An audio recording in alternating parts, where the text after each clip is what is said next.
নমস্কার বন্ধুরা, নতুন একটা ভিডিওয়ে সবাইকে স্বাগত। দই দিয়ে কষা আলুর দম। নর্মালি কষা আলুর দম আমরা যেভাবে বানিয়ে থাকি তার থেকে সম্পূর্ণ আলাদাভাবে তৈরি এই আলুর দমটা যেমন সিম্পল তেমনই টেস্টি। প্রথমে আলুটাকে সেদ্ধ করে নিয়েছি। সেদ্ধ করার সময় নুন দিয়েছি। খোসাটাকে ছাড়িয়ে নিয়ে এবারে আলুটাকে আগে ভেজে নেব। তার জন্য 1 টেবিল চামচ সাদা তেলের সঙ্গে 1 চা চামচ গাওয়া ঘিকে প্রথমে ভালো করে গরম করে নিলাম।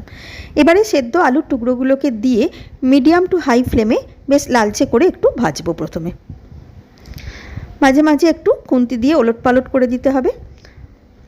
হালকা একটু লাল রং ধরতে তেলটাকে ছেঁকে একটা প্লেটে তুলে নিলাম। এবারে একটা মশলা তৈরি করব।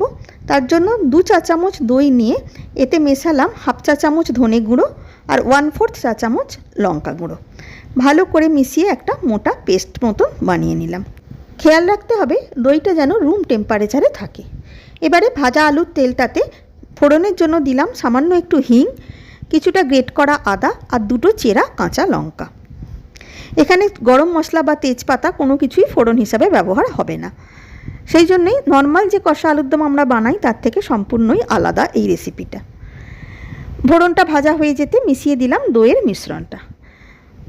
দইটাকে দিয়ে ভালো করে একটু নাড়াচাড়া করতে হবে যতক্ষণ না সুন্দরভাবে তেলটা ছাড়ছে। 1.5 থেকে 2 মিনিট কষলেই দেখতে পাবে সুন্দরভাবে তেল ছেড়ে দিয়েছে। মিশিয়ে দিলাম স্বাদ মতো নুন এবং সামান্য একটু চিনি। যেহেতু দই দেওয়া আছে তাই একটু চিনি দিলে টেস্টটা ব্যালেন্স হবে। ভালো রকম তেল ছেড়ে দিতে ভেজে রাখা আলুগুলোকে মিশিয়ে দিলাম। আলুটাকে দিয়ে মশলার সঙ্গে মিনিট খানেক মতন কষে নেব। এই সময় গ্যাসের ফ্লেম মিডিয়াম টু হাইতে থাকবে। মিনিট খানেক মতন মশলার সঙ্গে মিশিয়ে নিয়ে যোগ করে দিলাম জল। যেহেতু কষা আলুর দম তাই খুব বেশি জল দেওয়ার প্রয়োজন নেই। দইয়ের বাটিটা ধুয়ে আমি হাফ বাটি মতন জল দিলাম।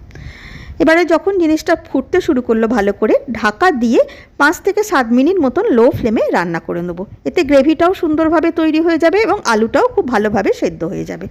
যদিও আলুটা আগে থেকে সেদ্ধ করা, তবু মশলাটা আলুর মধ্যে বেশ ভালোভাবে ঢুকে যাবে। 5-7 মিনিট ফুটিয়ে নেবার পর দেখো আলুটাও সুন্দরভাবে সেদ্ধ আছে এবং গ্রেভিটাও আস্তে আস্তে তৈরি হয়ে যাচ্ছে। যেহেতু কষা আলুর দম তাই গ্রেভিটাকে আরেকটু আমি শুকিয়ে নিচ্ছি। শেষকালে মেশাবো একটা ভাজা মশলা। তার জন্য গোটা জিরে এবং জয়িত্রীকে শুকনো খোলায় ভেজে গুঁড়ো করে নেব। গ্রেভিটা আরেকটু শুকনো শুকনো হয়ে যেতে একদম শেষে মিশিয়ে দিলাম বেশ খানিকটা পরিমাণে ওই ভাজা মশলাটা। তৈরি হয়ে গেল সম্পূর্ণ নিরামিষ এই দই দিয়ে কষা আলুর দম। গার্নিশিংয়ের জন্য ওপর থেকে দিলাম সামান্য একটু ধনেপাতা কুচি। যে কোনো নিরামিষের দিনে তোমরা ট্রাই করতে পারো। লুচি, পরোটা, নান সবার সাথেই বেশ ভালো লাগে। আশা করি ভালো লাগলো রেসিপিটা। ধন্যবাদ।